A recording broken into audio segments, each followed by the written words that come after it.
Līdz 14. gadam Latvija patiešām bija vislētākā vieta pasaulē, kur nopērkot nekustamo īpašumu, varēja iegūt termiņu uzturēšanās atļaujas un līdz arī to tiesības ceļot Schengen zonā. Tad pēc tam paaugstinot slieksni uz 250,000 un vēl 5% valsts budžetā, Latvija bija tādā vidējā Eiropas līmenī. Un jautājums, kāpēc to nesaglabāt? Vai tiešām mums nav vajadzīgi cilvēki, kas tomēr ir mazliet turīgāki nekā šie vairāk kā 15,000 no dažādām valstīm, ļoti plašs valsts, tur, protams, ir pārstāvji.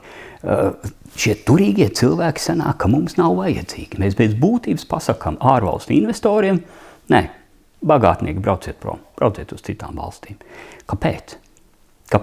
Ja tas tā paliks, tas būtu ļoti slikts signāls investoriem, jo nedomājiet, ka visi ļoti, ļoti traucās uz Latviju.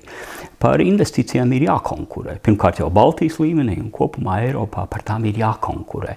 Ļoti, ļoti nopietni un sīva konkurence notiek par bagātniekiem. Tad cerams, ka otrais saurūkojot Saeimā, mēs tomēr šiem nosacīti turīgākajiem cilvēkiem teiksim, lūdzu nāciet, un mēs par to jums esam gatavi dot arī kādu politisko bonusu termiņu uzturēšanās atļaujas formā. Paldies, ka skatījāties. Visu labu! Tiekamies!